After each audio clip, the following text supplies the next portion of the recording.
Terima kasih, masih bersama Ibu Ida. Bu Ida, satu poin lagi yang ramai dipersoalkan adalah soal PHK ya. Ini saya ingin pertegas lagi, apakah benar memang saat undang-undang yang baru ini berlaku, itu pengusaha memiliki kewenangan mutlak tak terkontrol untuk mem-PHK karyawannya?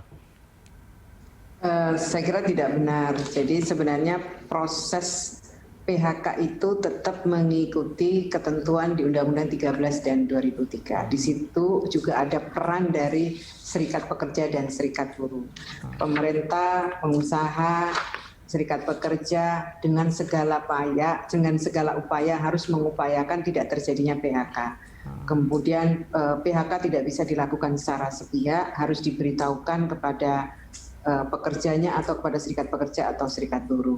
Kemudian yang kedua, yang berikutnya proses PHK harus dibicarakan bipartit, tidak bisa sepihak. Kemudian jika ada masalah baru diproses sebagaimana ketentuan perundang-undangan. Jadi tidaklah benar kalau PHK itu proses yang sudah diatur di Undang-Undang 13 2003 itu akan dihilangkan. Bahwa PHK nanti melibatkan perundingan dengan karyawan dan serikat pekerja tripartit ya. Ini kita bicara soal pesangon, Bu. Ini juga agak sensitif karena banyak berseliweran isu di luar. Saya sudah baca juga, tapi saya ingin pertegas dari Ibu.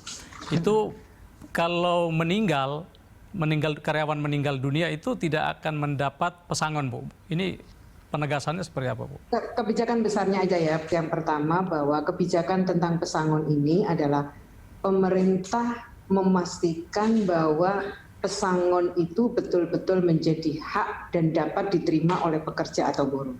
Ini yang prinsip yang kenapa kita mengatur tentang pesangon ini. Selama ini kan memang Undang-Undang 13 2003 pesangon itu cukup tinggi, tapi pada kenyataannya kan hak itu tidak bisa diterima oleh para pekerja kita. Nah, undang-undang ini lebih memastikan bahwa pesangon itu betul-betul menjadi hak dan dapat diterima oleh pekerja atau buruh kita. Nah, hal yang baru di Undang-Undang Cipta Kerja adalah berkaitan dengan jaminan kehilangan pekerjaan. Ini adalah skema baru terkait dengan jaminan sosial ketenagakerjaan yang tidak mengurangi manfaat dari berbagai jaminan sosial yang ada. Apakah itu jaminan kecelakaan kerja, jaminan kematian, jaminan hari tua, jaminan pensiun, itu tidak mengurangi. Dan JKP ini tidak menambah beban bagi pekerja atau buruh. Jadi program JKP selain memberikan manfaat cash benefit, juga ada vocational training dan ada akses penempatan. Jadi ketika seseorang teman-teman mengalami PHK, maka sebenarnya dibutuhkan adalah punya sangu, punya bekal untuk mencari pekerjaan, untuk masih bisa bertahan hidup dia dan keluarganya. Yang paling penting jika memang dia ingin mendapatkan pekerjaan baru, dia punya keterampilan. Makanya apakah itu skilling, apakah itu upskilling atau reskilling, pemerintah menyediakan untuk itu. Dan tentu saja kalau orang PHK pasti dia kepingin mendapatkan akses yang mudah penempatannya. Maka pemerintah menyiapkan pasar kerja, akses penempatnya kita siapkan. 3 hal itu yang saya kira manfaatnya bisa kita bisa pastikan bahwa itu diterima oleh pekerja atau buruh. Di samping tetap juga mendapatkan pesangon dari pengusahanya. Bu Ida, ini kan semula pesangon 32 kali ya, diturunin jadi 25 ya. 6 dibayar oleh BPJS Ketenagakerjaan. Ini masih ada juga yang meragukan bahwa 6 dibayar oleh BPJS Ketenagakerjaan ini dananya dari mana? Apakah dari iuran pegawai, buruh atau dana dari pemerintah? Jadi tadi saya sudah katakan, ini tidak membebankan kepada pekerja atau buruh. Jadi iurannya itu adalah iuran yang selama ini ada, tapi manfaatnya ditambahi dengan JKP. Kemudian yang tadi vocational training, kemudian akses penempatan itu itu menjadi tanggung jawab pemerintah. Nah, untuk pertama kalinya melalui APBN pemerintah akan dana awalnya akan diberikan oleh pemerintah melalui APBN.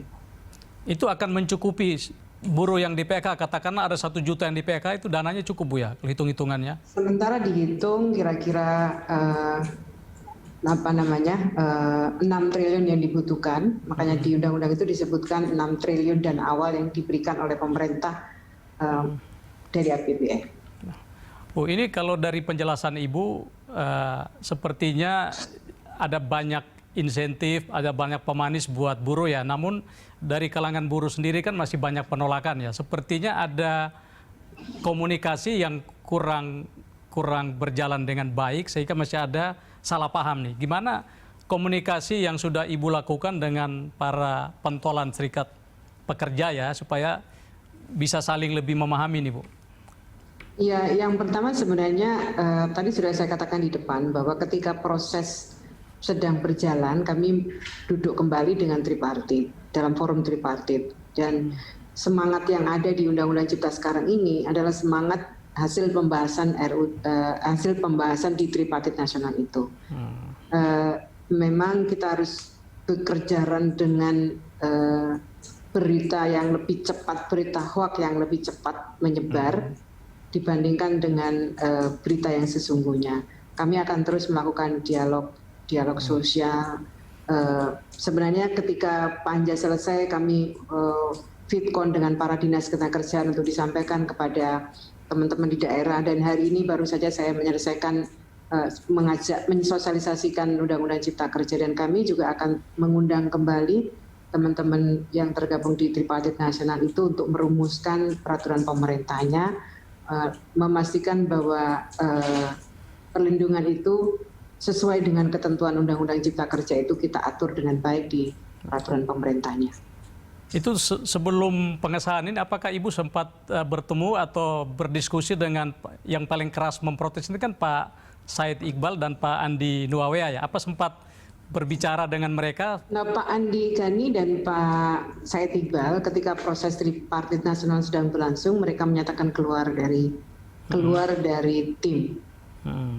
Dan secara tidak langsung memang tidak pernah ketemu. Setelah keluar dari tim itu tidak pernah ketemu. Padahal sebenarnya pembicaraan sangat kondusif. Kita memahami bahwa hal yang biasa sih, perbedaan pendapat itu kan hal yang biasa ya dalam demokrasi itu. Bagi saya sih tidak ada masalah. Tapi kan kalau misalnya keluar kan justru kita semakin, perbedaan itu semakin jauh. Tapi kalau kita di dalam kita bisa bicara dengan baik, mungkin akan semakin mendekatkan perbedaan itu. Kita lanjut di segmen berikut, Bu. Pemirsa, tetaplah di Special Interview. Demo di mana-mana nih, Bu, nih.